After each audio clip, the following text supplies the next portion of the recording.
Yeah, it's not about trying to put people in a box, Yeah. right? And slap a label on that box and go, okay, well, that's how you're going to behave all of the time.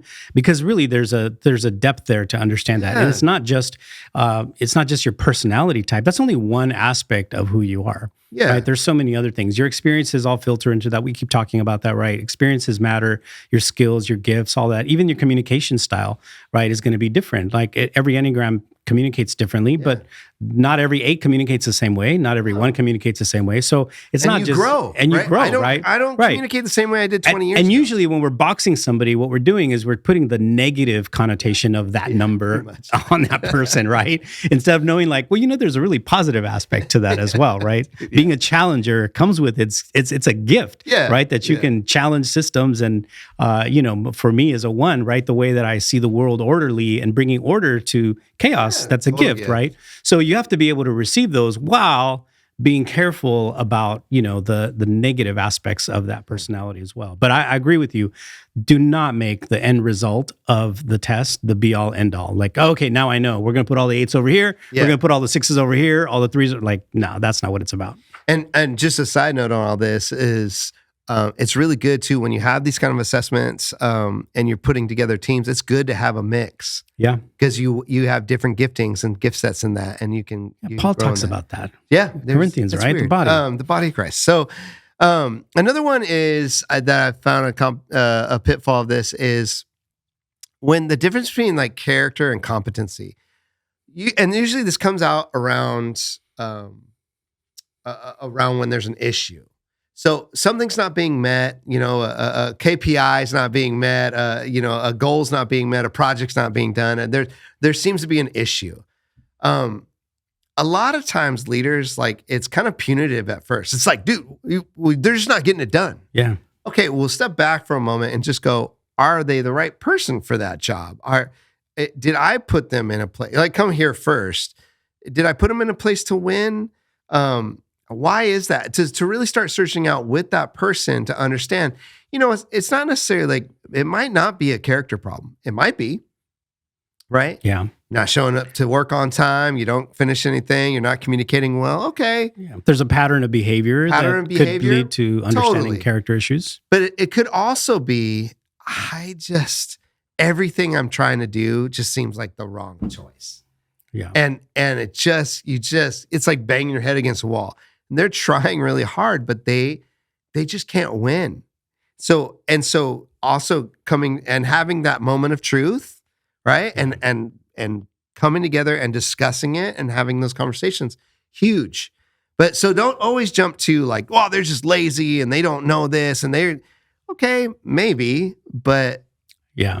But there's probably a lot more going on there than just that, the initial. Yeah, I mean, I think the important thing is to pay attention to the patterns, right, that are happening, because the patterns are going to lead you to whether there's a character issue or whether there's a competency issue. Yeah. And if there's a character issue, again, a lot of times you can address that. You have the conversations, you point it out, and some people can adapt to that and be like, oh, thank you for pointing that out. I didn't realize.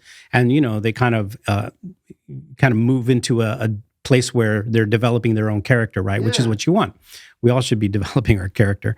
But if it comes to competency, I think there's 2 aspects to that. One is they may not have the competence to actually do that job. That's right.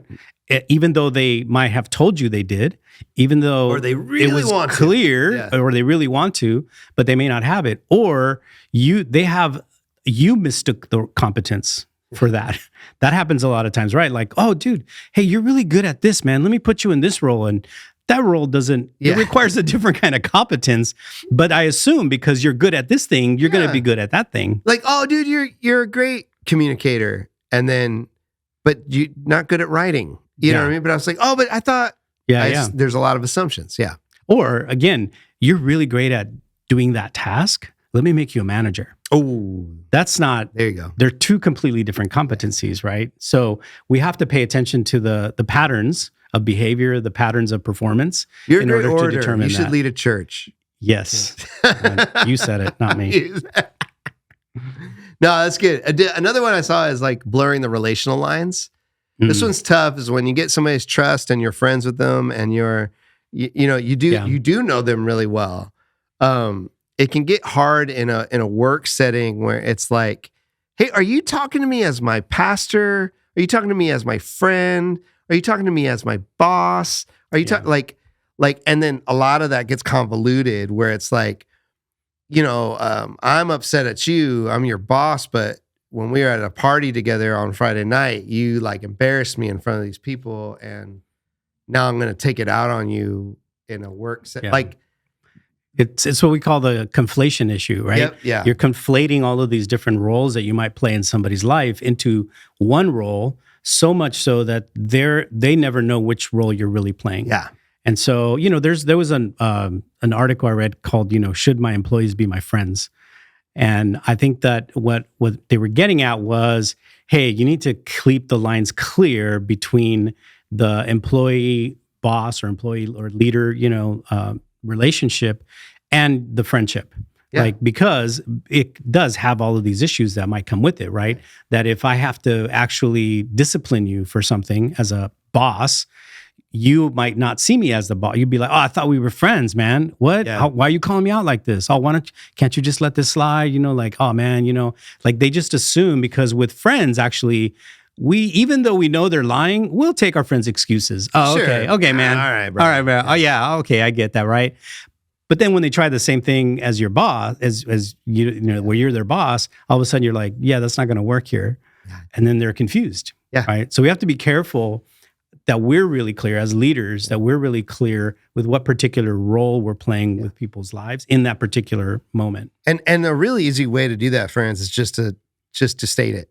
Hey, I in a meeting where there's an issue that you're working through, conflict resolution.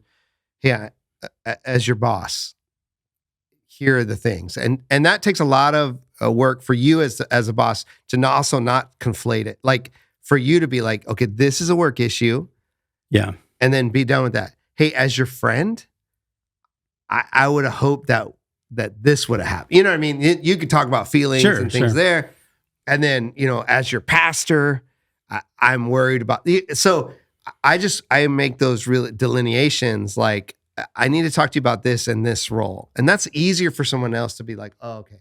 Yeah. Now, their maturity level, they might not be able to hear that from you, but at least on your end, you're being really clear about what it is. Yeah. And you've worked through the conflict as well, Sure. where you're like, honestly, it's not a work thing. I just was really bummed that they said that. Yeah. And okay. Well, it's about, as a leader, you have to frame their mindset. Yeah. Right. When you're having those conversations, like, just simply by saying that, hey, Tommy, can I just talk to you, man? Just as a brother here. Like, even if it's in the office, Yeah, right? totally. But when I come with that posture, your mindset shifts, right? Yeah. You're all of a sudden, you're like, oh, okay, he's not my employee anymore. Like, Right. and so then I can say something like, hey, the way that you just responded to that person, like that wasn't cool. That wasn't healthy. You know what I mean? Yeah. As You all opposed, right? yeah, as opposed to instead, the work relationship part would have been like, hey man, I'm gonna go to HR with that. Yeah. Hey, I got to put on my HR hat really quick. Yeah. So what we're not saying is, just because you're in a work environment, you can only be, No, boss not at all. employee or peer Yeah. relationship. What we're saying is, just be really clear about where the conversation's coming from. Frame their mindset so that they're in the right place to receive what it is that you're about to share with them. Absolutely.